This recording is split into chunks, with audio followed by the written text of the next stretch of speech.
Cool. Yeah. Okay. Yeah. Just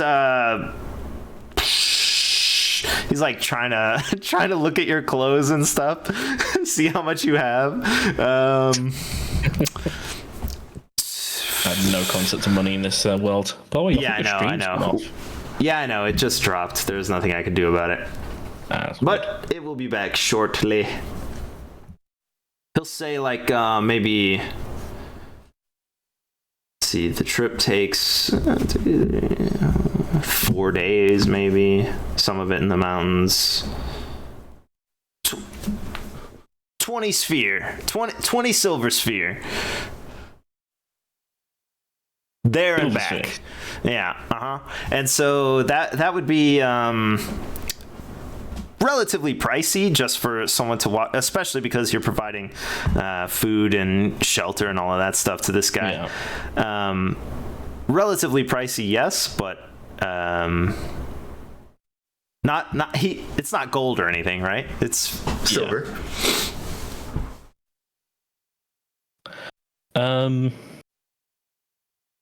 I like to feel like this house is just stupidly rich and doesn't really know the value of money at the moment. Yeah. Because they are dealing with brown gold.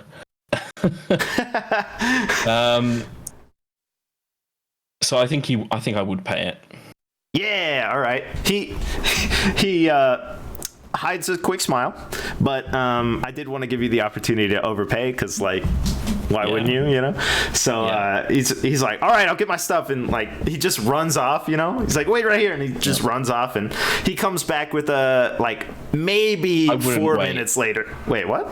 I would leave Gaz there, and I wouldn't wait. I'd go back to the rest of the caravan, as it were. Okay, cool. Yeah, he comes back to Gaz, I guess, and then y'all all join up together at the caravan. He's wearing, the classic travel gear, the brown coat and all of that stuff. But he does have not only a sleeping pack with him, but also some like warm weather clothes. In an additional pack that he'll throw into like the back of a wagon or something like that you've brought, or horses or whatever he attaches it to. And then it sounds like you travel off unless you want to do something else in town. Yep.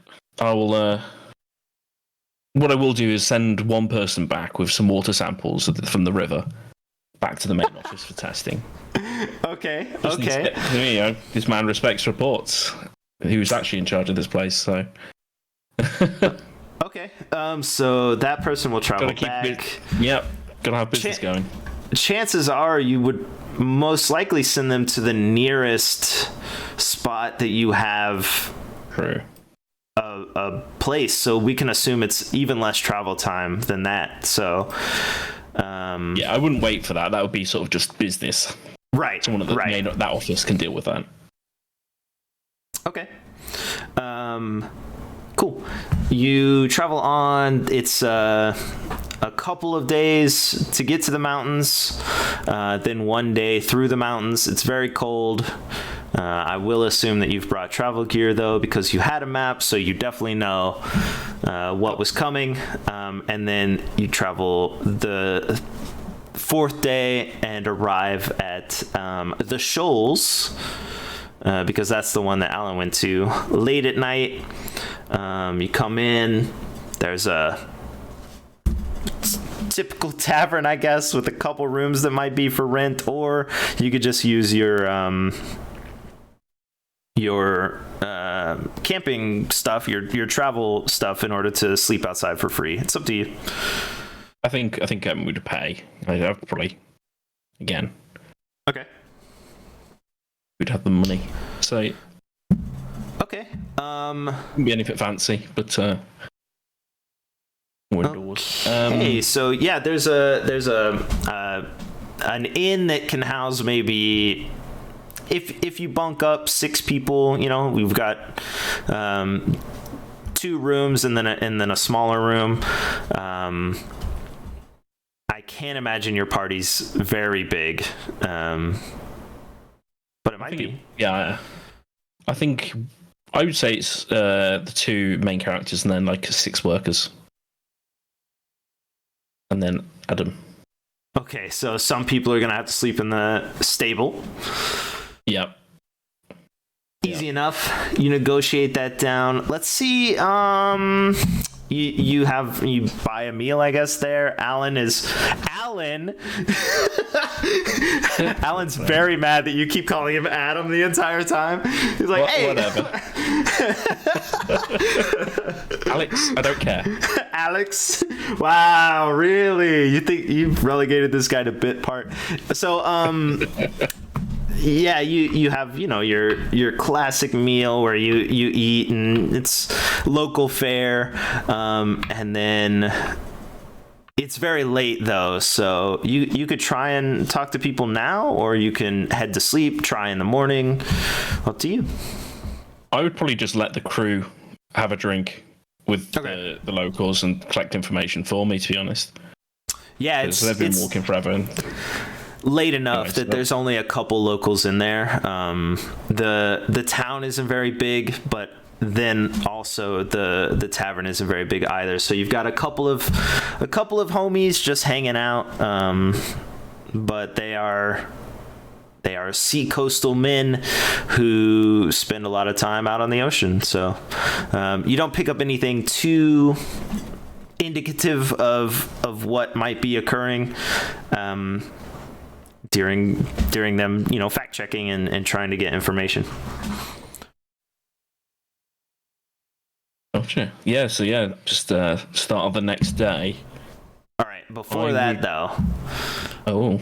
Roll. Let's see here. Brilliance. Roll brilliance for both of them. Okay. Perfect. Perfect. Yeah, this. So first one will be Steward, which is a 14, and the second one will be for Gaz, which is 8. Can we add anything to it? No, those are straight rolls because you wouldn't see it coming anyway. Brilliant. So everyone goes to sleep, and while asleep, let's see, the steward has a dream of let's see here. The steward has a dream about going finally becoming a respected house leader, basically, and right. That's done by basically using the steward's skills to their full advantage. So he creates like a large, or she, I don't actually know, creates like a large information network far beyond what you have right now that needs basically an entire library to house all the information. And then from that, in order to establish the house is respectable, it actually becomes an information network house entirely, and the steward basically breaks off from waste management and forms a very large network of information gathering, all housed in one place with, connections to the emperor, connections to the far coast, connections everywhere, right? And then Gaz also has a dream where Gaz achieves the goal in the same way, I guess, or achieves the goal of, respectable house, but Gaz has a large family, meets someone, they form a family, have a couple kids, and then Gaz becomes sort of a protector of his family, so he forms a new house that is like regulatory. Instead of doing the work, they impose regulations and stuff onto and through the emperor and through the empire, and that regulatory system is very well known. You know, we could call it OSHA if you want, we could call it whatever we want to call it, but that's the dream that Gaz has. And then everyone wakes up sort of like, well, not everyone. There are a couple of the workers that don't, but most of the travelers wake up kind of unrefreshed, I guess is the way to say it, having had these dreams sort of all night. Yeah. Being typical blokes, they probably wouldn't talk about it. Idiots. Okay, sure. Yeah. All right. Okay. Well, breakfast is served when you wake up. The innkeeper looks rough as well, or the tavern keeper. Just sort of gives out, you know, the food. It's great food. It's just the personality behind it isn't that strong and open. He's like, hey, good morning. Here's the fare you paid for. That's it, you know? Do you want another night? No, we'll be moving on, I think. Okay, perfect. Pleasure to have you here. Enjoy the shoals. And he like goes back to, I don't know, clean the glass that every barkeep and tavern owner will ever clean. Yeah, it's the only clean glass in the house. I would set off and probably explore the town a little bit, just sort of see if it's a bigger issue than we expected, if there's more empty houses or dilapidated houses. Okay. It seems pretty normal. Like I said, the Shoals is a small town. Alan will, of course, point you towards the house that he got the report from, or actually, so there's 3 houses. So he indicates those houses, but it does seem like most of the houses are lived in. It looks really like any other town that you've seen. You've been through a bunch of towns just on this journey. It pretty much tracks, except this one's on the ocean, so it's a little chilly in the wind, but other than that, seems pretty normal. Okay. I mean, I would be checking, because it's my job. I'd be sort of checking to see if the place looks sanitary, that there wasn't sort of obvious issues with some kind of poisoning or some kind of offload from a field nearby. So I'd probably just be inspecting the town just a little bit. Wouldn't take me long, because I'd delegate to the other people as well to check it. Yeah, it's a coastal town, so they do a lot of fishing, fishmongering, except for the normal grossness of just a bunch of fish out all the time. It doesn't seem like there's a lot of poison going on or anything like that. I guess roll brilliance to investigate that. Yep. 13. I will add my thing to that in the notebook, which is +2, so 15. Okay. It doesn't seem like there's any poison. There's no unrecognizable vegetables or anything like that being sold. The merchants seem pretty amiable, you know. There doesn't seem to be like rivalries between any of them. Even the ones that sell similar stuff are just sort of joking back and forth, like, oh, you couldn't have brought a bigger pumpkin, you know, that sort of thing, like, oh, look at my pumpkins, you know. But it's not like negative.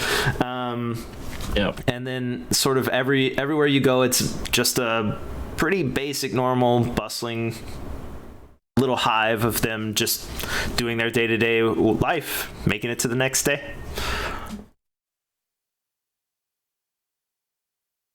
I'm just gonna sort of find someone approachable and just approach them and basically ask, has anyone been through here of offering money or offering a chance to make money to the south?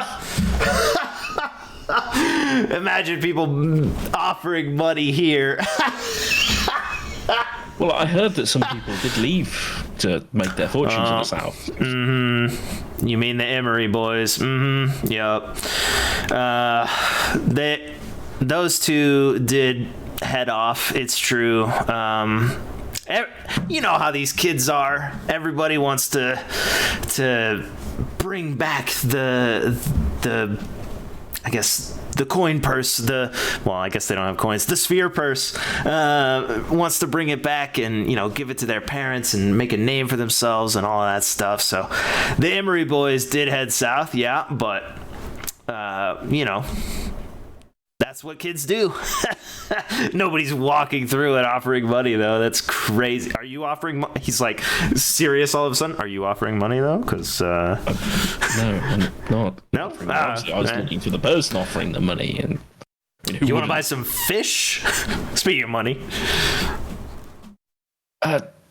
Yeah, maybe. I'll send someone. We got a beautiful catch in today. I would assume they have tuna and stuff. So salmon. I don't know. No, not salmon.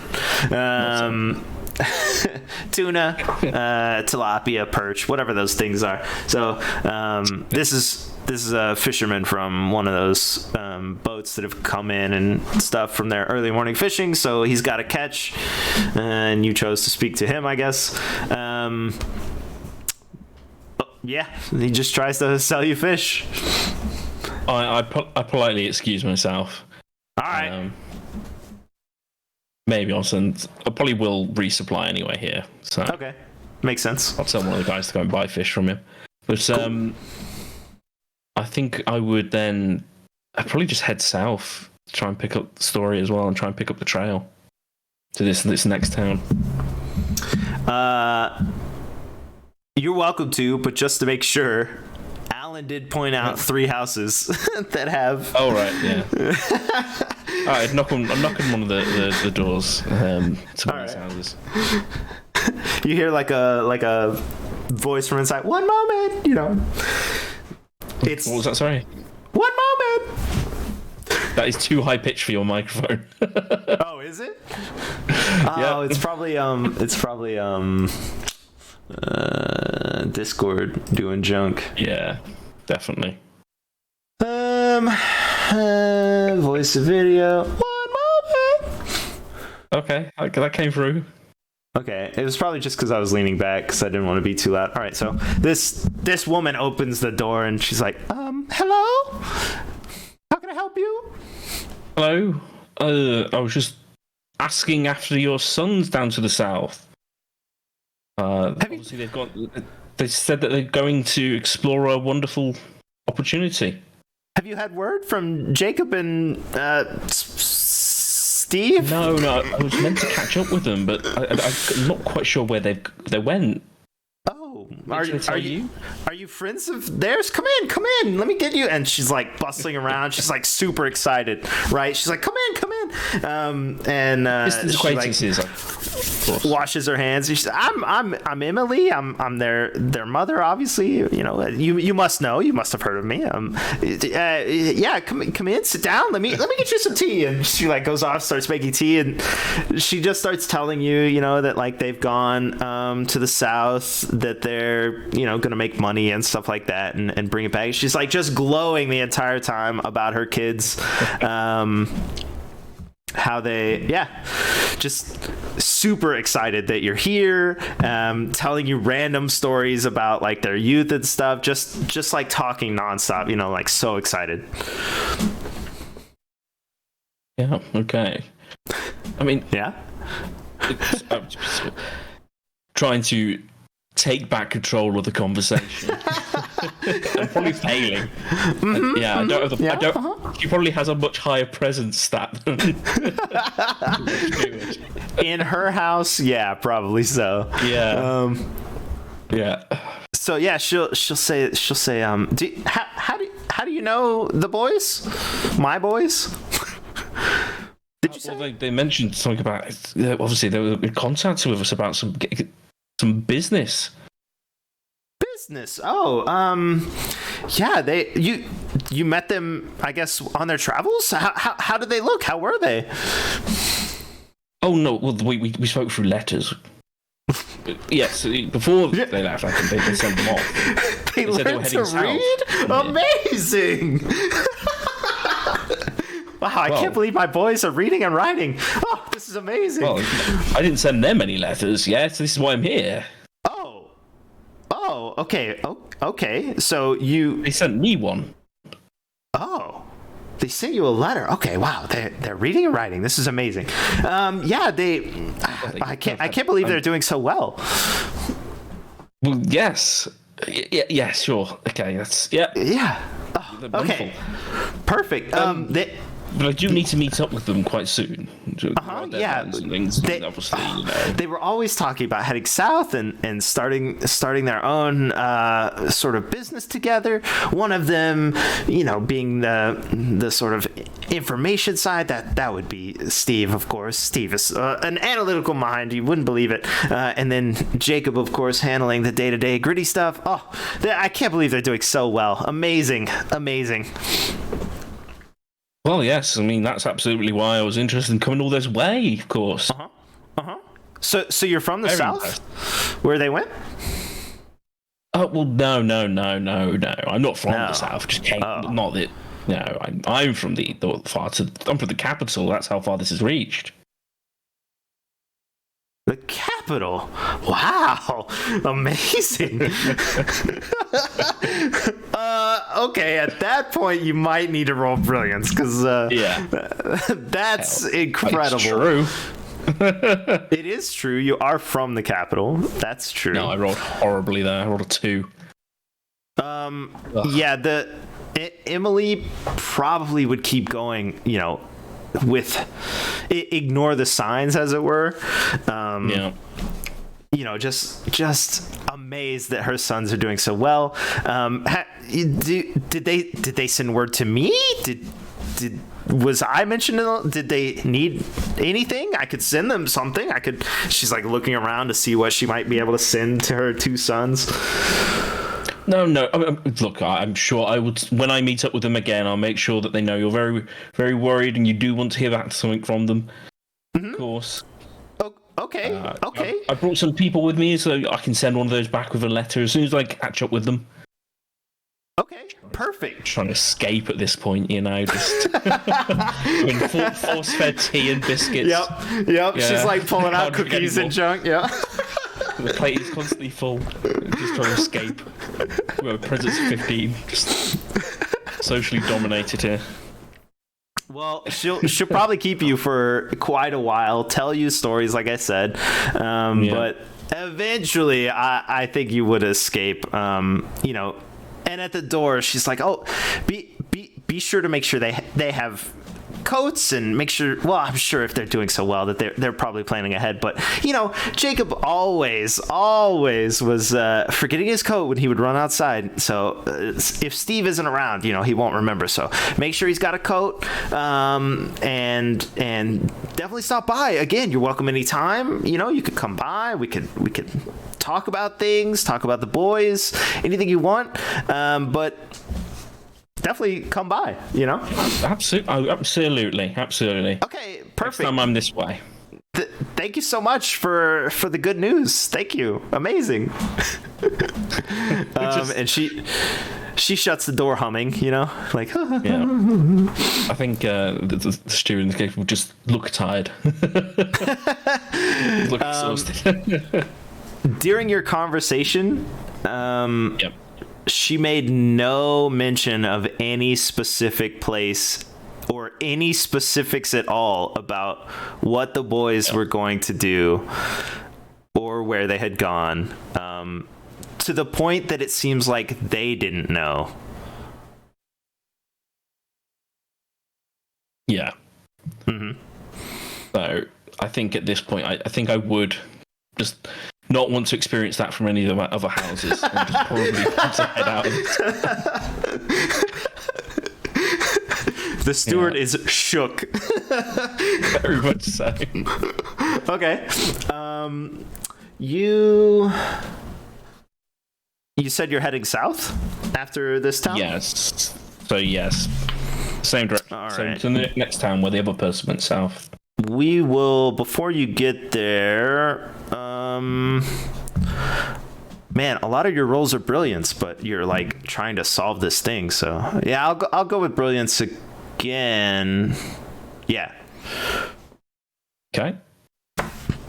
I rolled a 16 raw. Okay.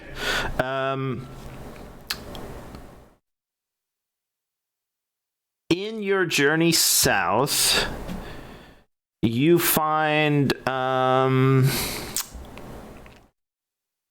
the way there. So you leave the shoals, you head south. It's a pretty well defined path. It's basically like a coastal road that would head south to the other towns. So you start off on that, but with a 16 on one of your breaks, I guess maybe Alan needed to pee or something, like not too far out of town, and so he goes off into the woods to pee, and he comes back and he's like, oh wait, is Alan going with you down south as well? Yeah. I did ask when I first hired him I pointed to that a certain spot that I wanted to check between the two southern cities. Oh, okay. Well, you haven't made it there yet. Yeah. So he's still headed south with you, but yeah, he comes back and he's like, my lord, I finished peeing or whatever. Now Congratulations. Yeah, awesome. Also, ready to move on? Looks like this is a common spot. I'm not the only one. There's a campfire up there, or a burnt-out campfire, I guess. Looks like someone tried to cover it up, and then he like goes back to his horse and stuff, and starts to put away his get up on there and stuff. Huh? Alan, stop. Alan, Where that's is me. it? Mm-hmm. It's up Yep. up the ridge. Sort of just walk up the little. You're gonna have to grab the bush with your hand and pull yourself up, but I don't know why I wanted to pee so high up. It's more freeing to pee when you're higher in the air. So if you just climb up there up the little ridge, you'll see it, can't miss it. Thanks. Yeah, thanks. And I'll go and check it out. All right, so it looks like a normal campfire that has been used maybe several times. Like it's got the ring of stones or whatever just to keep it from escaping out. But it's a cleared area. You wouldn't see it from the road if you hadn't climbed up the ridge. And then it's been used a couple times, and it looks like there's a bunch of feet trodden bushes sort of around nearby. Yeah, and it'd probably be I'm guessing it'd be quite close to town. Yeah, you wouldn't necessarily be able to see town, but if it is relatively close, yes. Yeah, so that'd be. No, I did not place my hand on the wet spot. There is a wet tree nearby, yes. Yes, I'm sure. I would be very suspicious of this because why would you camp outside this town this close when you could just go in? Right. Find some shelter. So we'll roll another brilliance, I guess, just to investigate. Mm-hmm. Oh, for crying out loud. A 5. A 5. All right. It looks like a camping spot. Yeah. So with a 5, you're like poking through bushes and stuff. Let me roll this. Ooh. Roll grit. 13. -2? Well, with my modifier. That works. So you rolled a 15 and then you modified it down to 13? Yeah. Oh. Yes, that is what I did. Dang it. Okay, so while you're looking through bushes and stuff, you accidentally uncover a badger that lunges at you. It does manage to sort of grapple around your arm, but because you're wearing whatever clothes you're wearing, it doesn't actually do any damage. It doesn't seek in, but it is holding your arm. It's a relatively moderately sized badger. They're very fierce, I'm sure you know, but you just happen to uncover it during your search. I'd probably just start yelling and just smacking it against a tree, to be honest. Okay. Quite loud enough. That would probably attract Gaz. We'll combat ability that to see if you knock it off. Yeah. Brilliant. -2 roll. It's a 9. It is tenacious. It hangs on. Can't possibly strike you with that, so never mind. It rolled a 1. So yeah, it's holding on. It's not hurting you, but it seems really mad that you just hit it against a tree. Yeah. I think I just basically just struggle this thing until help arrives. Okay. I'll take another combat check then. Okay. Because, you're struggling against it, right? 1. Not a natural 1, but I got a 1. All right. With my Badger's 4, yeah. it continues to hang on. If you'll roll grit, I'm going to... Dang it! God. I'm quite like that they're both -2. 17 with grit. All right. Well, I don't know why my badger can't hurt you, but it is just a badger. It's trying to claw you. It's trying to get through your clothes, but it's just wiggling its arms against you. Right. It's pathetic. Just throw it off. I'm trying. Oh God! All right. Alan's watching. He's like, just pour water on it. I don't know. Sorry, is Alan there nearby? Yeah. So I'll roll for Alan. Okay. Well, Alan has grabbed the badger but can't get it to let go. So Alan is pulling from the other side, trying to pull this badger off of you. Yep. You gonna try and dislodge it again? Yeah, I'm trying to kind of scrape it off onto Alan at this point. All right. Yeah. Yeah, it doesn't matter because they're both -2, like you said. But I guess combat against it. 5. Classic. Yikes! It won't be released, and then Alan's.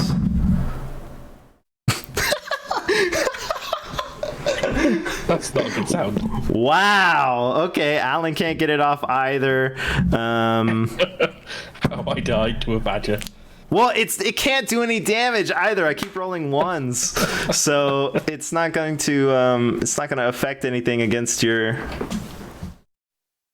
grit or anything like that. Well, actually, yeah. Okay. 18. Okay, Alan finally pulls it off of you after, honestly, the most intense struggle, apparently, that unexpected. Alan pulls it off, manages to sort of toss it, away into the brush. The brush, is beaten down and stuff like that. You hear like a loud sort of like metallic snap or something as it collides with something, and then the badger scurries away, hissing and screaming basically the entire way until you can't hear it anymore. Gaz, where were you?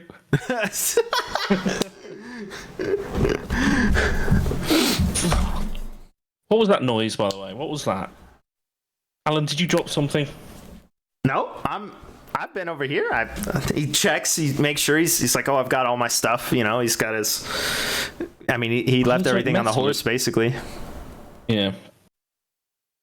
I heard something metal. Have you not dropped something? No, I don't have it. I don't. Let me check my sphere purse. No, still here. Imagine you lose all your money. That would suck. But no, he's like, no, I have everything. I'm gonna just investigate what that noise was. Where we should all right. Actually, Alan, can you go and check that? And I will. Just in case. Okay, Alan walks over and successfully pulls back this bush. The bush is maybe I don't know, 3 yards away from the wait, do you guys use yards? You use meters? We don't know. Okay, well, sure. The UK doesn't know what it wants to do, so don't worry about that. We'll go with meters then. 3 meters away. Wait, meters? We'll go 5 meters. Just make it a little farther away. Okay. Once you're sort of in the woods, it does kind of look like there's a little path that runs from where the badger landed to the fire. But yeah, Alan pulls back this bush. What sounded like metal was actually like what looks to be sort of like a large skull, and it has sort of a series of markings along both the skull and the things that are around it. It's surrounded by some sticks that were propping it up, and when it fell, it sounded like metal. And then there are some stones around it that have markings as well. You just some kind of weird religion up here, Alan? No, I don't know this language. This isn't anything I've ever encountered. No, I just pick things up and move them. That's all I do. We don't do anything like this. Yeah. Okay. Well, just asking. Let me have a. I'm going to have a just look to see if it makes any sense to me. If any symbols, I'm guessing not. You don't speak this language for sure, and you could not identify it. It might be several things. You have come across sort of dwarven scripts before, demon scripts. It could be any of those. It could be something you're not familiar with. There's not enough similar things for you to be able to identify it. Gotcha. Mm-hmm. Well, that's just confusing. What the hell is this? All right, well, I guess we'll take it with us and try and find more information. Take it with you. Interesting choice. Never touch this sort of thing. Right. No, in this case, yes. I'm just, for the sake of it, he's going to make the stupid decision. Because I don't think you would have come across this sort of thing in the city. Right. Some kind of weird totem. Right. Seem a bit more uncivilized to him, but yeah, he would probably just grab at the skull and try to turn it around. Okay. And yeah, so the back, it's got more rune sort of looking script on it. It's carved in, so it can't be removed. You can't wipe it off. But the branches, not branches, they're like sticks or planks or whatever. Those are sort of written on. They're not carved into. And then the stones also have markings written on them, not carved in. And you're going to take it with you. Right? Well, yes. I'm going to go back to the guys and basically say, any of you guys think you know what this is? Anyone seen anything like this before? I would assume you hire sort of non-discriminately, so you've got a random assortment of people, but no one can identify what this writing is from. Well, all right, lads. Well, this looks creepy. Everyone hop on. We just lobbing this into the ocean. No, there are no, you're basically the boss, and since no one knows what it is anyway, you could try and sell it, I guess, but no other thoughts come up. I am just gonna chuck it in the ocean because it's creeping me out. Okay. Cool. Yep. The rest of the day is badgerless as you travel, and then I'm looking around for the badgers at all. Anytime that it gets the shrubbery comes a bit close to the road. Right. Yeah. Yeah. I don't know if badgers normally live near the ocean, but whether they do or don't, this badger was there. Yeah, you come across no more badgers. You have a normal rest of your travel, and then at night, nothing happens, and you have a normal night, and you travel on. I guess in the next day, you would reach that point, sort of in the midpoint where you were trying to get to.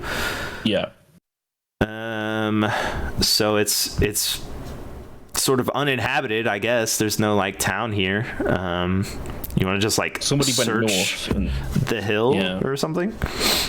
Pretty much, because some people went north. One person went north and vanished, and two people went south and vanished. So they had to be between the towns, is my theory. So yes, I would like to do a search. All right, do it up. Okay.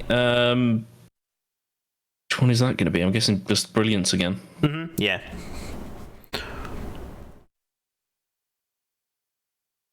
Only a 9. With a 9, you don't find anything. It's a normal place. Classic. Yeah. Well. Then I'm gonna have to keep moving on to the town then if there's nothing out here. Mm-hmm. Yep. It's kind of hilly next to the spot where you're looking. It hasn't become the cliff area that it will become, as you head further south, but it has started to become more varied in height. But yeah, there's nothing seems to be there. You don't notice anything. Nobody on the road really, but I mean, unless they're doing like trading or something, they wouldn't really be on the road, so you don't really encounter anyone else. And then you roll up on the next town. You have to sleep outside one more night because you are right in the middle. Nothing happens. There are no strange dreams or anything. And you make it to town midway through the next day. This town is, like I said, up on a cliff. It's called something that I can't remember. Something Bluff or some junk. Yeah. But yeah, so this one's up on a cliff. It overlooks the ocean. They actually have a lighthouse, sort of the old style. Because it is more dangerous here, there are rocks in the ocean. It's honestly almost a mirror copy, except for that lighthouse, of the shoals. You got the same classic stuff, and then Alan wasn't the person who investigated this place, but they did have sort of a debriefing afterwards, and he knows that the person who reported their daughter missing is in the first house as you come south. So you would be able to say like, oh, it's this house. Like, it's clearly this house. But other than that, market, fish vending, small tavern, same basic stuff. Okay. I would. I'd probably not want to linger here often, because at this point I'm just thinking this is a load of nonsense. There's dead leads, and I'm just wasting my time here. So, yep. I would probably just go straight for the house that has been indicated, and okay. Yeah, you meet. Let's see. An old gentleman comes to the door. He's sort of hobbling. He's got something wrong with his leg, and he's not the nicest person, but nobody's super mean. He's just like answers the door. What do you want? What? How can I help you? Hello, I'm investigating some people disappearing in town and I've been directed here. Yep, I reported my little Amanda. She Oh, so you went to she also would have gone south, actually. She went south to seek her fortune after the incident, and haven't heard from her since. It's been almost a year. Oh, that okay. Mm-hmm. Right. Did she say anything at all? Because I think I'm just worried the information may have been missed. Is there anything at all about? She said she was going south to try and make money after my leg incident. I couldn't, make as much money, so she just said she was gonna make, try and make money, basically. Nothing. She didn't tell me where she's going, but that she would send a letter back when she got there. Right. Had she been acting oddly at all before she left? Acting oddly. No, there were some tensions, of course, about the money, and she was worried. We could scrape by, but I have the aches and pains and stuff, and she just wanted to try and make it better. I told her not to go, but we had a fight, and then she left. Okay. Well, we have had other reports of some. Have you ever heard of any men passing through? God, what are the names now? Was it Jacob and Steve? Wasn't it? He gave them. Jacob and Steve. Oh, from up the shoals. Yeah, they came through. Actually, sort of shortly after little Amanda left. Yeah, maybe a month or two afterwards. They came through. Said they were headed south. Mm-hmm. The Emery boys, I think. Yes, they're also missing, apparently. Huh. That's weird. No, I don't know anything about them, but I mean, kids these days, everybody's trying to leave town and make it big, and nobody's satisfied with just simple fishing. I have an internal thought of making it big anywhere in this area. Right, yeah. Okay, well, I'm going to, unless there's anyone else you think I should speak to before, I'm going to go and try and solve this, and hopefully I can find your daughter. Solve this? You think something's happened, or what do you mean? That's 3 people, isn't it? Technically, there were 3 from the shoals. Yeah. Oh, yeah. He doesn't know. Yeah. Okay. Good point. You're right. Yeah. Yeah. Huh. All right. Yeah. I mean, kids will be kids and stuff, but I would like to hear from Amanda. So, thank you, I guess. Absolutely. Uh-huh. I'll bring back any news if I pass back this way. Thank you. Okay. Great. And he shuts the door and leaves. Yeah. And she breathes out a massive sigh of relief that he wasn't invited in for Team Biscuits. No, he does not want to talk to you.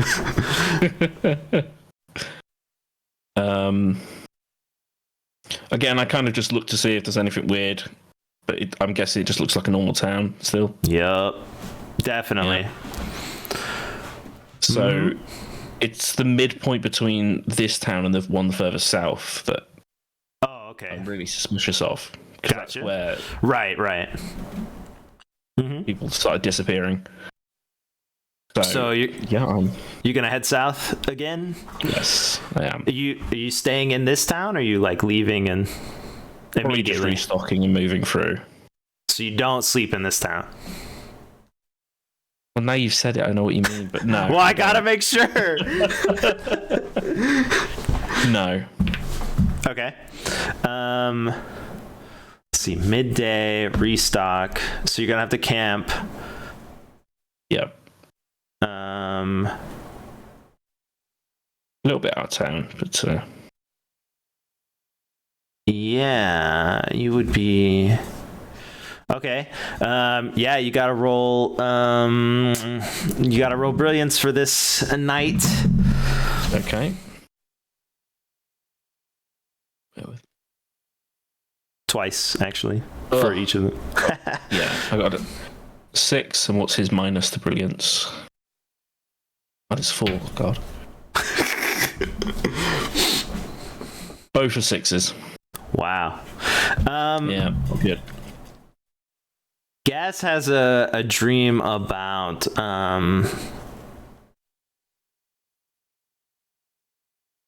Gaz has a dream about leaving all of this stuff behind and returning to a simpler, more fulfilling life that, you know, doesn't necessarily help a ton of people, but is really fulfilling. You know, it's like the simplicity of day-to-day fishing and stuff like that really for some reason in the dream seems to appeal to him, and it's like just going through the motions every day of the same routine really fulfills and embodies his whole future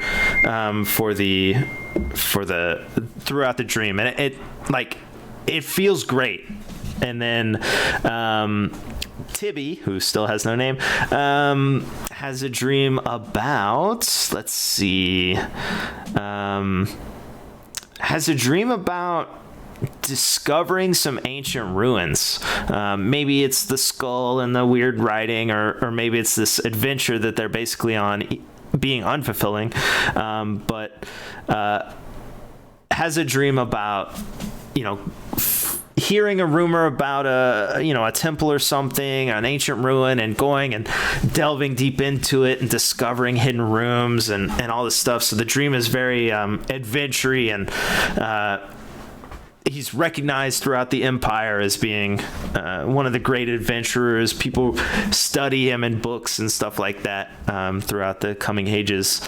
And then when the dreams end, everyone wakes up and they have basically like hangover feelings, like they feel bad, and it makes the people in the camp, even Alan, very like tense and terse, and nobody really wants to talk. It's sort of like a quiet morning.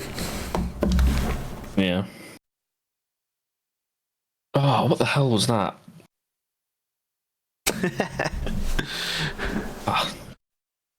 You sure our supplies are still good? None of the fruit is fermenting, is it? Okay, yeah. So, yeah, it would be pretty clear. You know, you guys have been traveling for a long time. Everything seems normal in the packs. There are no holes to indicate vermin or anything like that. The food looks good. Yeah. It is an enigma. Mm-hmm. I'm not some kind of socialist group talking to each other and being social. This is a capitalist group. Uh-huh. So I'm not sure we're best equipped dealing with putting our heads together. Mm-hmm. I'm just trying to think. Because obviously I know what's going on. Yeah. Do you? Yeah. I mean, out of character, I know. I don't know if you know, but it doesn't matter. Well, there's going to be another totem doing something in the area. Something of the sort. All I can hope is our search pulls it up, because we are going to be searching for these people, or some kind of operation, or some kind of somewhere that these people have disappeared to. When you say search, are you searching this area where you are? I'd be searching basically between these two towns. Okay. Probably, yeah, like this was a sort of our end destination to try and see what's going on here. So we'll roll brilliance for that. Yep. I got a 1. All right. I actually got 2 minus 1. We'll do it again for the other character as well. It's a -4. So let me. Oh, we got a 16. We got a natural 20. Okay. Okay. Guys is a lot better apparently. Yeah, Gaz stumbles across not a totem. Gaz finds a I guess like a traveler's pack. Okay. And it has a couple female clothes in it, and there is a smashed glass vial next to it. That's ominous. Are there any sort of signs of a struggle or someone being dragged straight? It's very weathered, so it would probably not have any signs of, like, if there was a struggle, you wouldn't even be able to tell, except for the glass. And then it's sort of not right next to the road, but if you had traveled, say, a day or so south, this would be where you might camp, sort of right off the side of the road. Right. Uh-huh. I would probably make a sort of actually get the whole crew doing sort of a search party at this point. See if we can. Okay. We're looking for a body or a very, very, very angry badger. Killer badger. It was the badger all along. The skull was a complete misdirection. I knew it. Your search turns up nothing beyond the pack. You are roughly a day south, I guess, of whatever the bluff town is called, headed towards the midpoint, but you don't find anything else there. It doesn't look like other sort of travelers have lost a bunch of junk here, you know what I mean? Yeah. Mm-hmm. I would, I'd investigate the vial as well. Okay. I'm guessing there's just nothing to it anymore. Yeah, so even if you had sort of the ability to do like fingerprints and stuff, it would be worn away. This vial is made out of glass. It has markings along where the stopper would be. Like writing markings, yeah. Yeah. Can I make that out at all? Not a language you know. Classic. Yep. Right, well, I would like put that just bit like a handkerchief or something so it doesn't cut its way out, but I would, I would collect that part of the writing at least of the vial. So you're keeping this one? Yes, obviously in the travel pack, because... Okay. Yeah, probably do want to... Oh, you keep the pack too? Say, sorry, yeah, your daughter's dead, here's the evidence. Or most likely. I would probably go with the assumption then that we need to search about a day's travel away from the southern town as well. Okay. To see if a similar fate happened to the person traveling north. Yeah. So you travel to the midway point that you were headed with, or your midway point with Alan. I guess we'll roll for a search here also, just because I think you would be searching. Any sort of obvious camping spots or something that would look appealing to camp. Mm-hmm.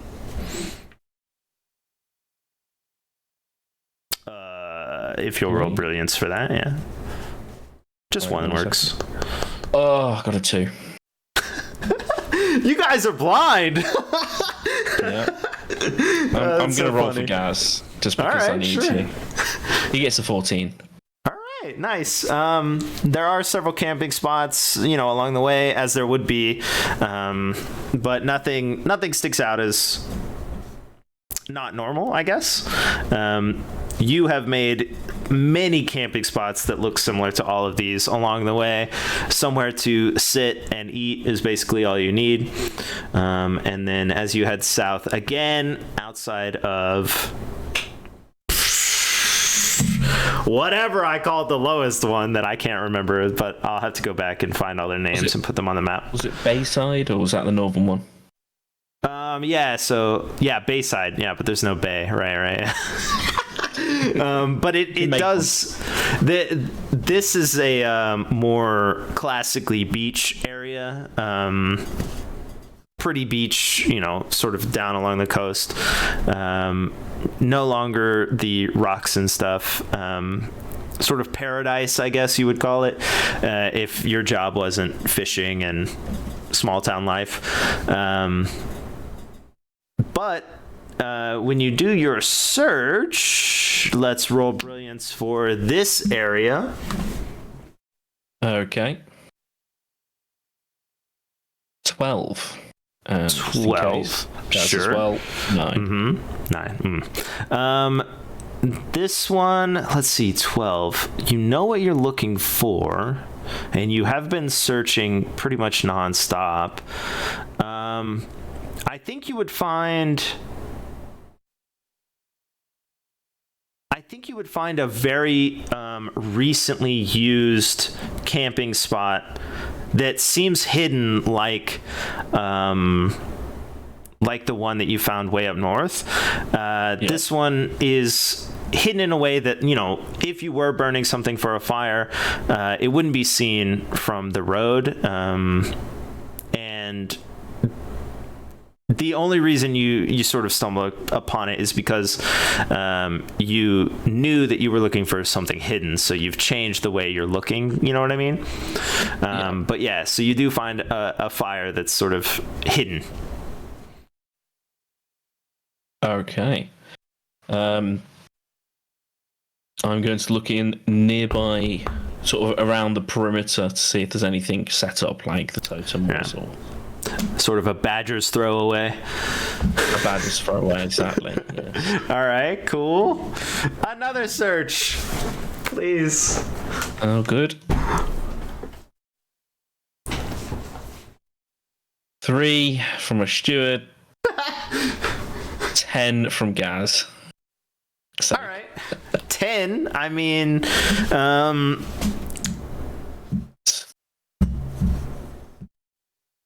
yeah. There, you find like roughly the same badger's throws distance away. You find a blank, sort of no vegetation growing, like a blank sort of spot with bare earth in a little circle. Not a totem there, but there may have been one in the past. Okay. Mm-hmm. And leading from that, I'm gonna have to search for tracks, I think. Get more information. Okay. I need a person.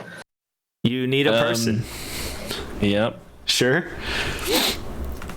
Well, I can't interrogate the badgers. True. So yeah. I roll another search. I'm sure it will go amazing. I'm sure it will. Don't want to talk about it. Got 7 and a 3. Oh man. Getting worse. Yeah, you don't find any tracks. The fire looks relatively new, and there is no totem. So no tracks necessarily. If you can't find them, maybe they've hidden their tracks, or they knew what they were doing and stuff. Yeah. Because they're trying to be. It seems like hidden at all times. But no tracks or anything. Can I buy my steward some glasses next time I'm in another town? Yeah, sure. Are you gonna go to this town, or are you gonna stay here? I was thinking of just trying to ambush, basically. Well, not ambush, but spy. All right. To see if they come back to this site. All right. Yeah. Sort of hiding the rest of the party elsewhere. And then me and Gaz just trying to find a vantage point for this spot. Okay, cool. So I guess the rest of the party, hides off. Would they pretend to be travelers? Yes. So they're going to be near the road like normal travelers? Yeah. Okay. Within, and then you're going to badger attack related sound distance. Okay. So they're along the road and you'd be able to hear them if something happened. Yeah. Okay. Cool. In the dead of night, at least. Yeah. Right. Yeah.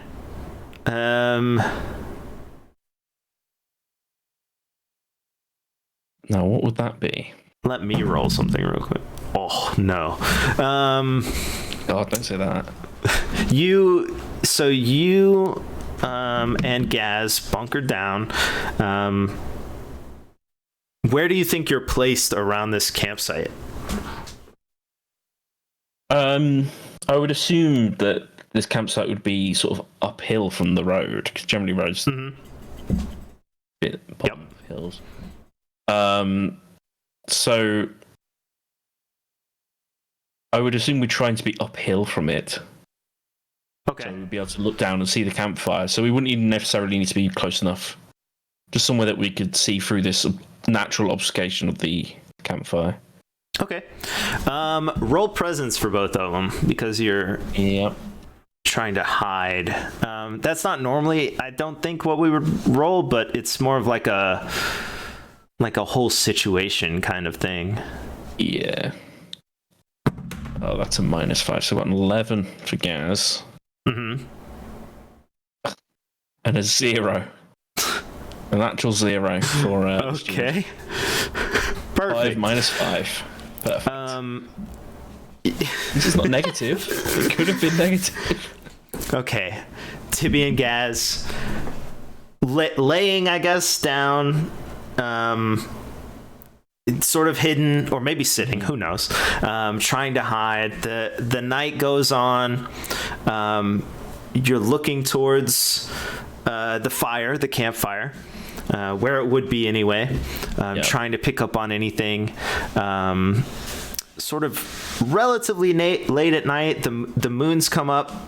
I haven't told you yet, but I told Cobb there are 2 moons, but the way they work in this sort of system is that one is inside the other, not inside, but it looks like when you look at them that one is in front of the other one. So there's a small one and a big one, and it rotates around.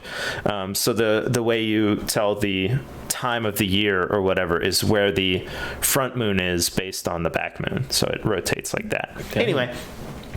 You look up. Spring is I think the same spring for Cobb's story. So they're happening at the same time. It would be the upper right corner is where the small moon is. There's plenty of light to see. You both, because you can perceive this, you see the firelight. It like just is suddenly lit. It's like whoosh. It's a very small fire. It's way away from the road. Nobody on the road would be able to see it, but you do see it. And then you don't see anyone nearby. But while you're waiting there, the sounds of the night sort of diminish without you noticing, and 2 very big bright eyes appear roughly several feet in front of both of them. There's no indication that there's any figure necessarily near this, but the eyes do sort of pop open right in front of you, looking at the both of you, as you could not hide your presence at all. Oh yeah. I think I think Gaz would jump into action there, to be honest, and the steward would be frozen a little bit. Okay. So yeah, I think that would be like Gaz would be jumping up to his feet, and sort of standing defensively. Okay. To see what his next action is. Not attacking. You're gonna defend and wait. Okay. It's a bit too distant. If I had a gun. Okay. The eyes rise up with you, sort of at the same pace. They almost levitate, even though you know they must be attached to something. And these eyes, they're not like red or anything like that. They're like very like glass looking, very bright, almost like bluish hint, and much bigger than your eyes, much bigger. Yeah, it seems like not attacking immediately was a good idea, but yeah, so at this point the steward will also be stand up and trying to sort of like separate themselves a bit and just try and see if we can get it to turn its head or get some kind of concept of what this is. So you sort of start making the path sideways to split. Yeah. I would say that the way these eyes are made, they could probably see you both in a very wide field of view, like almost 180 wide. Wow. Without moving. Mm-hmm.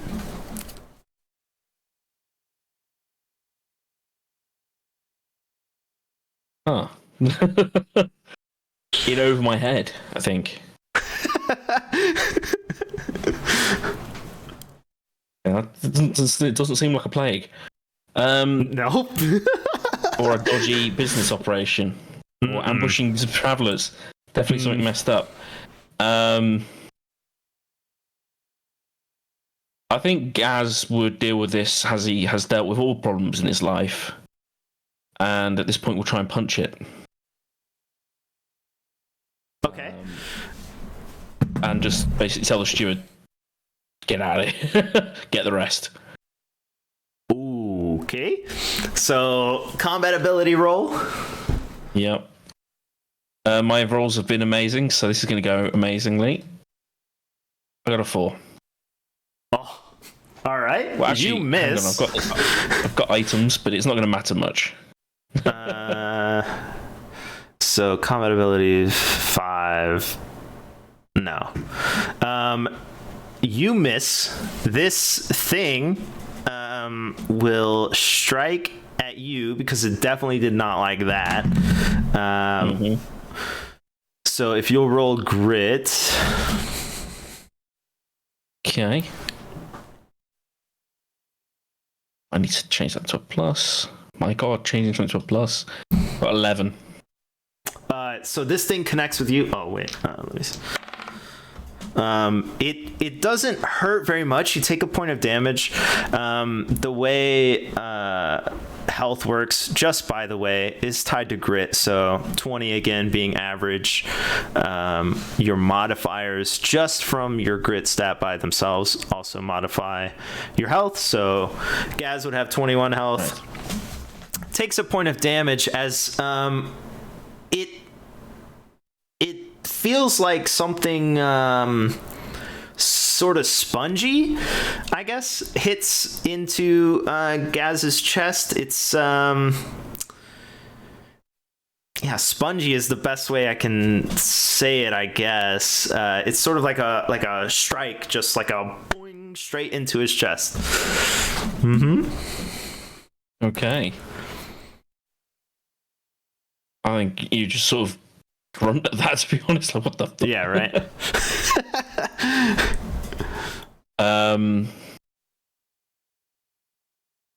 I think seeing sort of Gaz sort of flounder a bit and absolutely not manage to hit this thing, but now knowing it is something that is attacking, I think the steward would call out to the men and alerting them that there's an issue. So you're not gonna run. No. Okay. No, he should, but he's not. So you stay here. We'll say that you can still do something while you yell. I mean, if you want. I think I would probably just go in for an attack. I didn't specify this. I imagine he would have a weapon of some kind. Not necessarily one that gives him stats, but probably just sort of like a short sword. Okay. A gentleman's sort of weapon or something like that. I'll go in for an attack. Okay. That is combat as well, I assume. 2, lovely. 4, classic. It's only minus 2, right. But it's enough to. Another 19. You definitely miss. This thing can move. It's very agile, and you can really only see the eyes, but you get a sense of the sort of bulk of it. It is roughly humanoid, I guess, or at least human size. Okay. And then it doesn't like that for sure. So it will attack as well. Probably because the stewards pulled out a weapon, it will probably focus on that. Clearly. Even though you're split, the eyes are looking at both of you and sort of everything near you. You can definitely see them. And so it will strike at you. If you'll roll grip, please, for the steward. So lately, 17. Cool. Yeah, it I guess because it was so fast and it is having to rotate, it attempts to swing at Tibby, but misses. This strike also sort of went towards the chest. Okay. But it missed.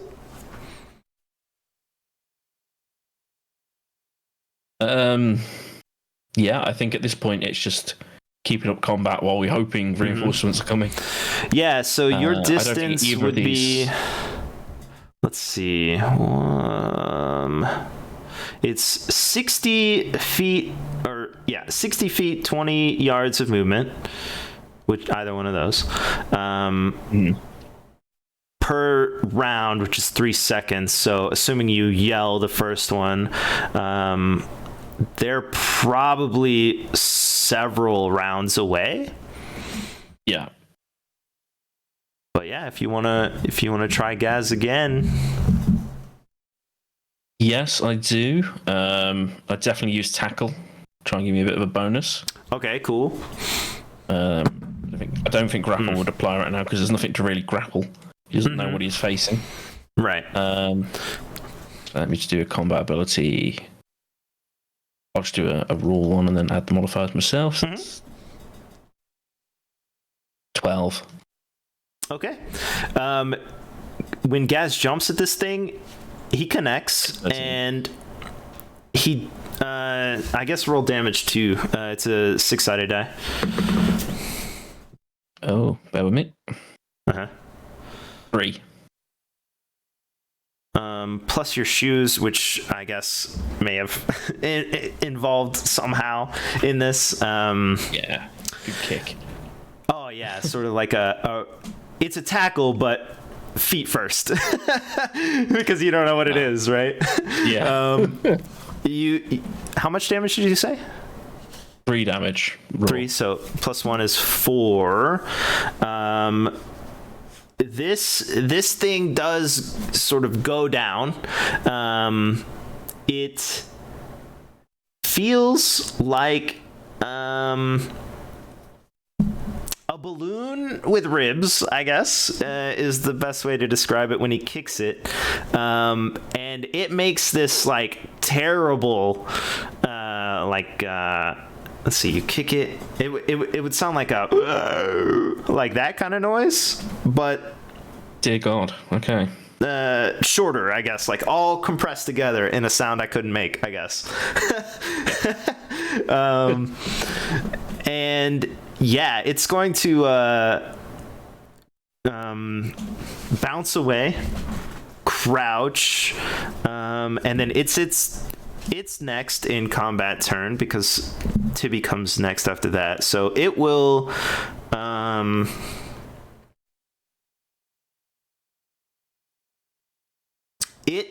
you can't see where it comes from, but a vial of glass appears in front of Gaz.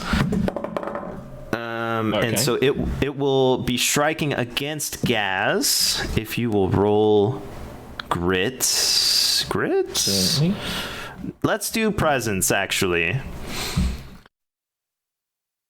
Okay, I rolled a natural 20, so 20. Okay. It sort of seems to hold this glass vial up in front of Gaz, and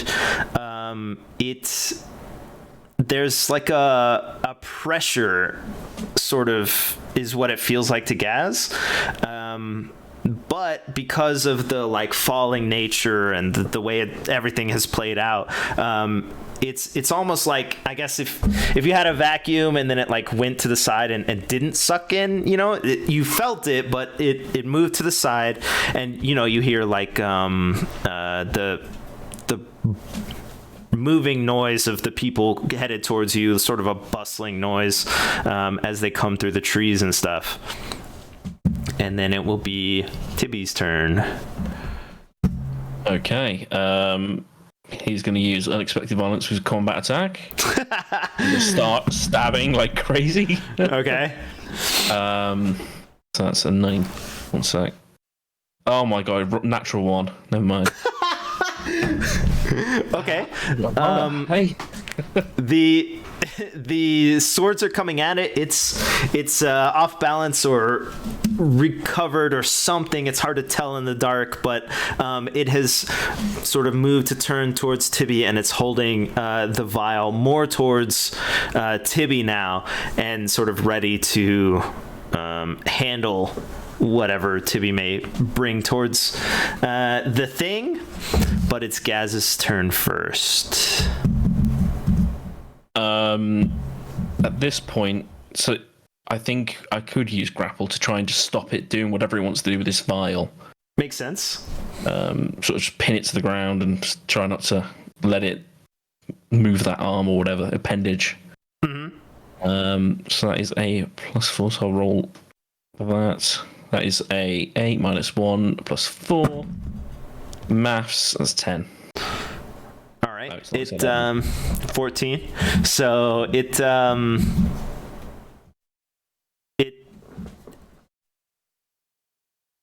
again, very agile. It sort of anticipates attacks on both sides now, and it is moving in a way that doesn't seem, I guess, human, so it can evade the grapple. It turns to run, is what it looks like. The eyes sort of disappear, but it doesn't go anywhere necessarily. It's almost like, because there's a rushing noise, it's sort of unsure which way to go, so it just sort of stays in place and does not move. And then it's Tibby's turn. Yeah, he's just gonna keep stabbing whatever this monstrosity is, I think. Okay. Using the word unexpected violence. All right. Oh my goodness, why do I bother? That would be a 1. 16! What is wrong with your dice? You gotta get those reweighted. Yeah, well, I'm using an app. Well, I'm using the internet right now. Yeah, I got you. Yeah. Cool. So yeah, because I guess you don't have the identification of its eyes, it's more difficult to tell where it is. So you're just stabbing into the dark, and it's moving around. The sound of the other people is closer. It's Gaz's turn. If he's trying to run, like, I'm just gonna try and tackle it again. Okay. Bear with me. I will do the maths. 19. Oof, 13. All right, you bounce this thing down to the ground, and sort of try and grasp it, down. It again feels like a balloon with ribs. Its legs are kicking around-ish. It's making weird noises. You can sort of, because Gaz is holding it down, it sounds like the noises are coming from like deep inside this sort of balloony flesh bubble thing. Yeah. Dang it. With a 20, though, it's going to what's the word? Bounce, I guess, is the word. It's going to bounce out of the tackle, the prone, and begin to flee. It's going to begin to flee away from all the noises and both of you, up the hill, away. Really wishing I'd remembered add my bonuses on properly. Fine. Oh yeah, the combat and stuff. Yeah, I got you. Yeah. So it's running. Well, Okay. bouncing, I guess is the word. Whatever the hell it is, get that. And TBC is going to chase after it, I think. Okay. That's like the fear's kind of gone now. It's just creeped out. Right. Yeah. Look fire. The way combat works is as long as you're moving towards something, you can also attack or do another action or whatever. So because you're moving towards this thing, you can do something else. I think you just do a normal attack. It wouldn't be like crazy violent one. It would just be a normal desperation. Yeah. Rolled 5. 16. My entity is escaping into the dark. It sounds like your people have sort of caught up to where you were, but they are also rushing up the hill. Gaz can act now. I'm gonna get him to chase after it again. I think use my final charge of tackle. Okay. Wow. This die is good. 19 plus the boots, 20. Minus 1, 19. Okay. At a 19 as well. I forgot to... Oh, hold on. Let me look this up real quick. I wrote it down, but I don't know where it is.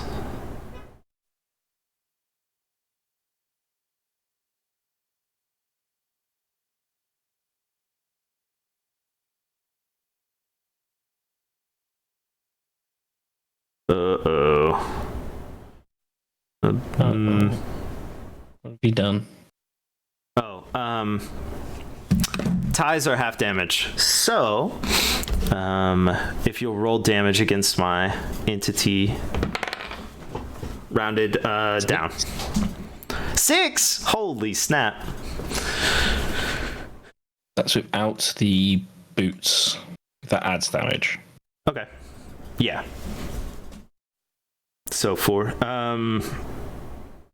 You I guess the way you're trying to attack it and tackle it down,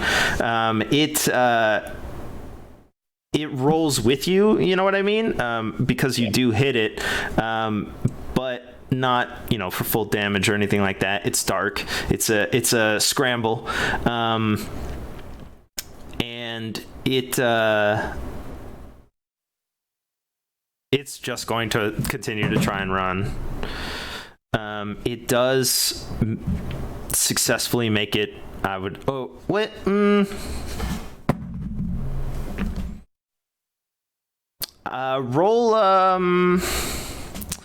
Roll brilliance for both of your characters, I guess. Okay. It's gonna try and hide, actually.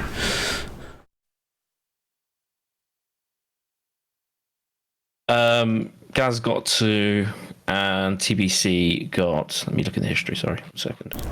Oh, you're good. 11. This entity, with its ability to move differently than your people are, it seems to vanish after after the tackle. There's a loud sort of noise near Gaz that doesn't sound like either of you could make, and then it seems to vanish. Okay. No more looking for this thing at night. Yeah. Okay. Well, at least I know I'm in the right area. Mm-hmm. I think the two of them would be shook up because I don't think they would have fought anything that wasn't, standard fare. Right. they probably wouldn't have done that if it wasn't in front of them. Yeah. Definitely the adrenaline will be just like wearing off at this point. Just everyone else catches up. Yeah, and you got to tell this story. Just making these weird noises, and it was all I saw was the eyes. Yeah. Biggest eyes I've ever seen. Cool. How do you want to do like the rest of the night? Very much in a huddle, very much multiple people on watch and taking shifts. Okay. Sort of close in the middle of the road. Yeah. In the middle of the road. Okay. Yeah. Much clearance around it as possible. Yeah, your night passes terrifyingly dark yet uneventful. There doesn't seem to be an attack or anything like that. Gotcha.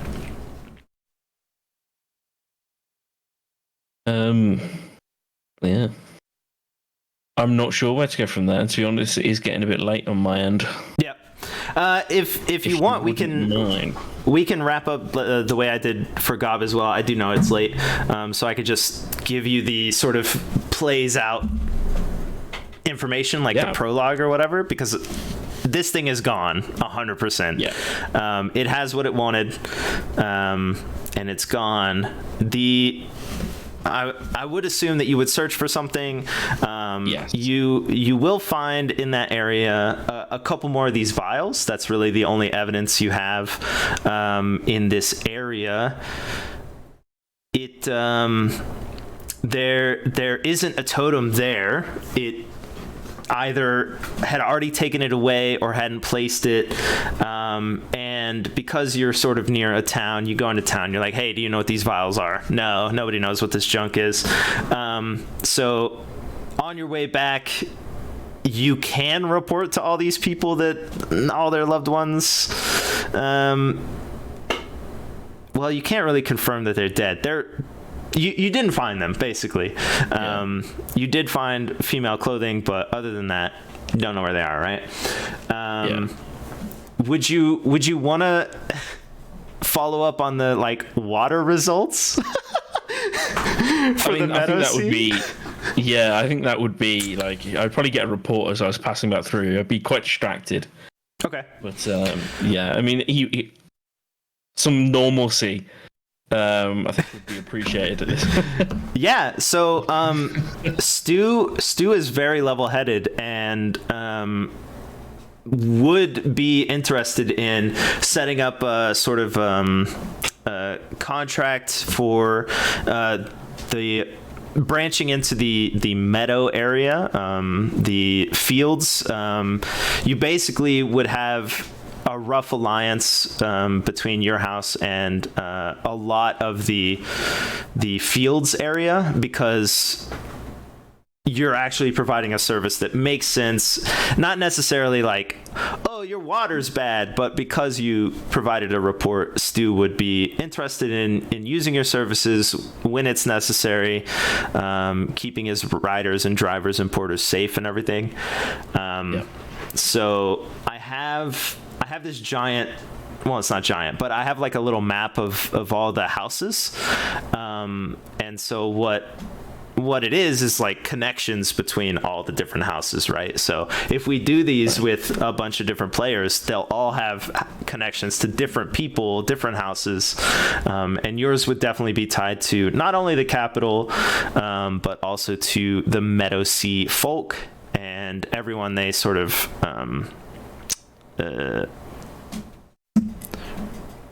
not rule over, but like everyone they interact with, the elves basically.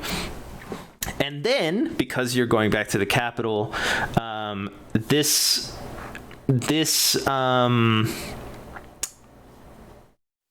these vials that you brought back are used in your books. You find that they are used by a tribe in the West, but it's unclear why necessarily they use them, but there aren't a lot of people that interact with them for a good reason. Gotcha. What's up, Sandian? So yeah, you do find out that these vials are used by a specific tribe in a specific area, very, very, very far away from where you met them. And if in the future you wanted to do research on that, which your company is not capable of doing, but you could if you wanted to, that's where you would go, and that's where they would be. Every house shows up to the sigil or pays and doesn't show up, so you might meet them at the sigil. Okay. Yeah. So no. Okay. I had several eventualities. Like I said, I gave you the options. I was hoping you would go for the other one because I wanted to know if that would work out. I guess it doesn't matter. Do you know what Roanoke is? No. All right, cool. That would have been a really good story. Oh well. Cool. That's what happens. Your best laid plans, I'll ruin them all. I wanted to do that possibly because that's a very like American story or whatever, and I was like, I wonder if people in Britain know, like, do you know? No? Cool. Very exciting. All right, that's it. Thanks for testing the system and testing it in a way that didn't necessarily need to be combat focused. It feels really basic, but I do think that if there's more people sort of in a party or whatever, then it will be less like, well, I roll brilliance again. You know what I mean? So yeah, hopefully so. I don't know. Maybe it doesn't work. I'm not sure. I mean, at the end of the day, if it does become just rolling brilliance all the time, you could just split brilliance into something. Well, yeah, true. Yeah. I mean, I know that's not ideal, but it's really more like because of the like investigation portion, and because yeah. If you had like tried to fight Stu or something and get the information, we could have done that or like something like that, but it was just like, I see if he's lying, Or maybe I'll just do more presents for lying and stuff in the future. I don't know. But yeah, cool. Thanks for chilling and staying up late and junk. Absolutely. Thanks for having me. Yeah.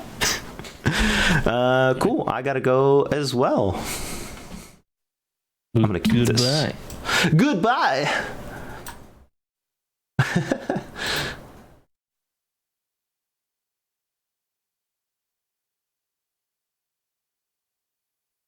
Let me leave this. How do I? There it is. Cool. I did run into a couple of issues. I'm glad I put all my notes in one place so I could look up ties. I do know how combat and movement works, and that does seem to work. The only thing is grappling. D&D has a grapple mechanic that I didn't really want to include, but it does make sense because stopping someone from moving is important. But what I chose to do is just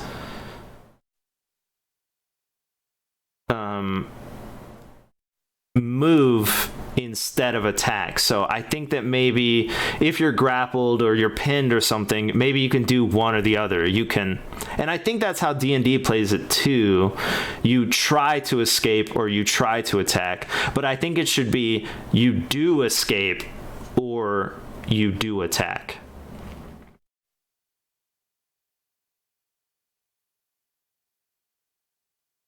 I don't know if that's unfair though.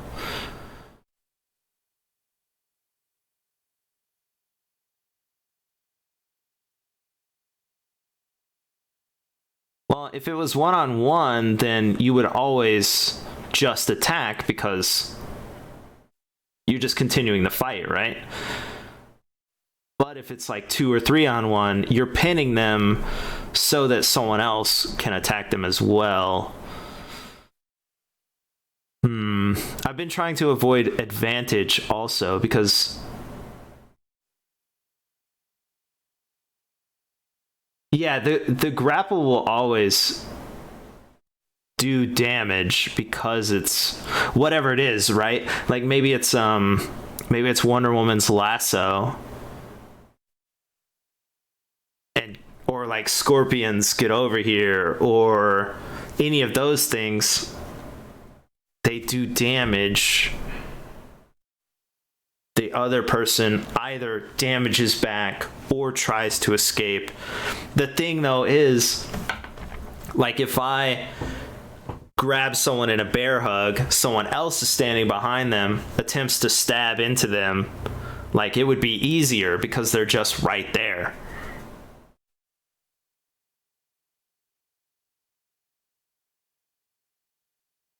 I don't know. I don't think it should be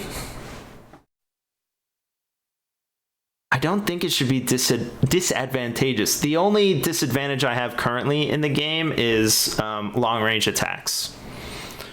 I had to find a way to make bows better, but not the only thing you should use. Because like if you use like long range magic or bows or something, like there's no counter to that. So I had to find a way for that. So you get disadvantage based on distance, but that's the only thing. And I think it should be that way just for ease in combat and stuff. I'm not sure. I'll have to think about it. Yeah.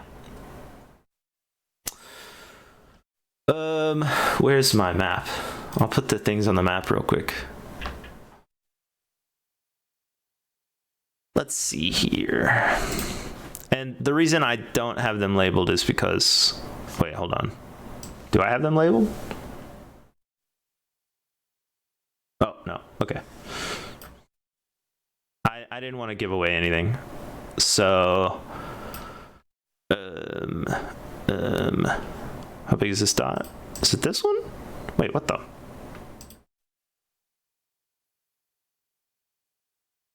I don't know what this one is.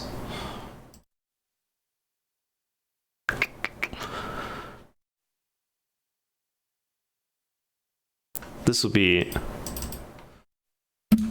player identified cities. Because I don't want everyone to know where everything is. I need to know, but like Gob doesn't need to know what all these coastal towns are called, right? Oh wait, what the heck?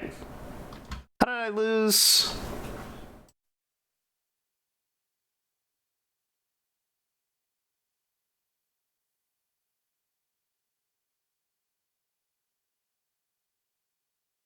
What the heck? All right. I don't know how I lost that the capital. Yeah. Ugh. Yeah, Fair went back and unleashed all this stuff in the capital and all right.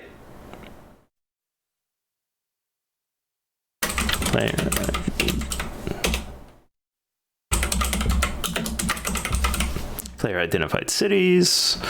So there would have been one. Let's see, coming this way through the mountains. So right here. Oh, that's blue. Oh, whatever, it doesn't matter. And then south, partway here, and then beachy along the ocean, sort of right here. All right, cool. Thanks for your help, Fair. Good night. For real. Maybe.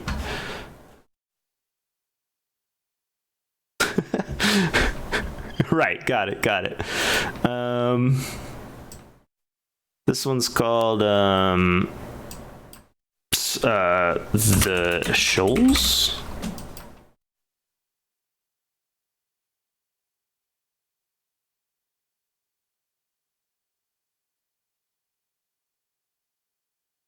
How do I move this?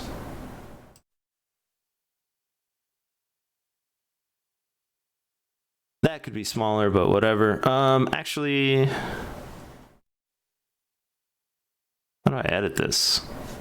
I don't use this system enough to... Properties? Nope. Ah, well, whatever.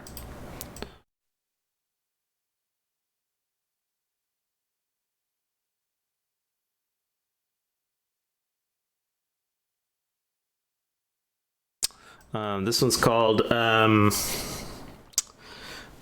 Bluff something.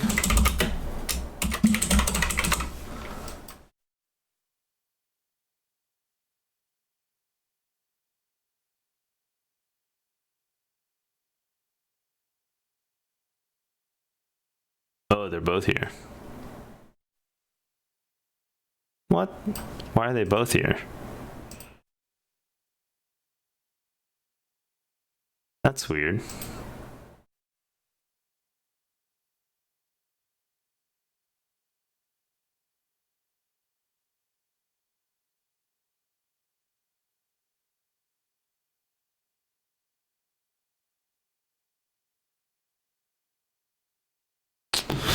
Merge.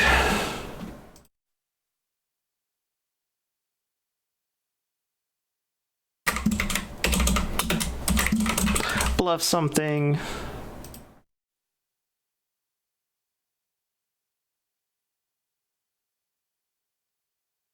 Need to figure out the short keys for this junk.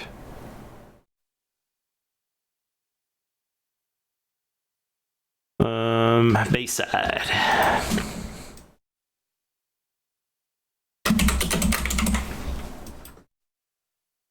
Which is funny because there's no bay. Oh shoot, I forgot to do that.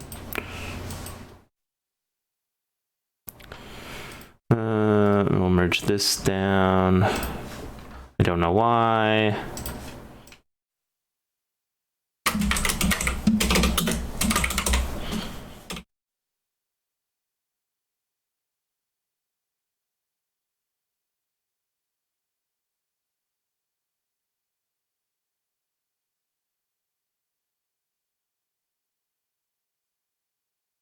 So Fair traveled this way. Did not do this, did not do this.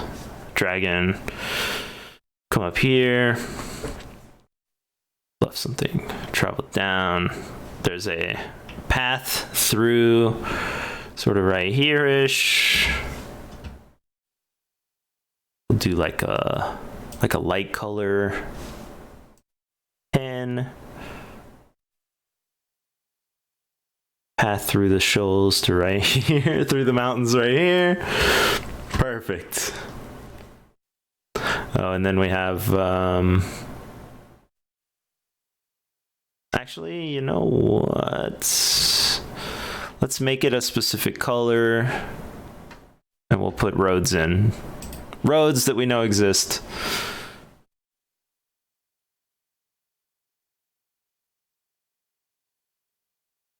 Roads we know of.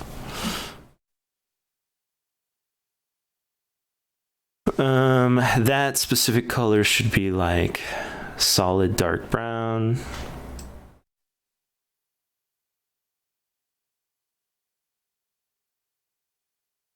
Boom. There's also Gobstown up here and Onstead or whatever that's up here, but I haven't done that yet. Cool. Save that, close that. Successful first run with Fair, second run total. Seems to be going moderately decently. It does seem to be more focused on storytelling and stuff. I don't know how to get around that. I'll have to think about it and stuff. Like, what if someone just wants to fight? Kind of junk, you know? So yeah.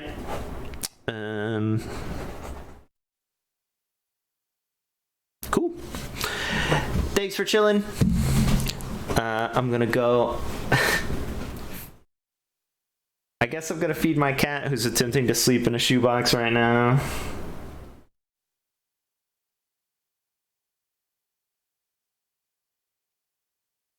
Doesn't really need food, but whatever. I'll see you later. I'm going to take us to another project, which is music. Deuce.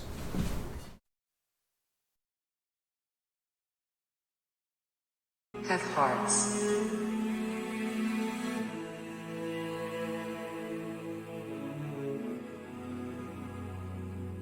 Have hearts.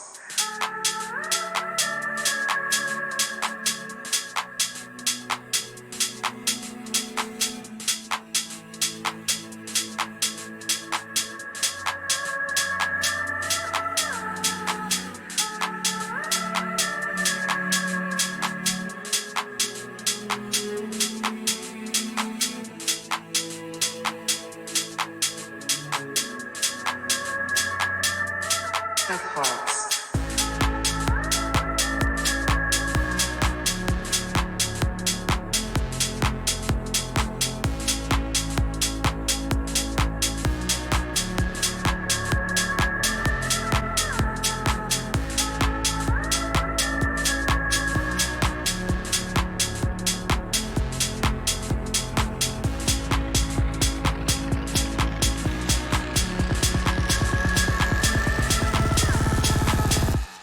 Have hearts.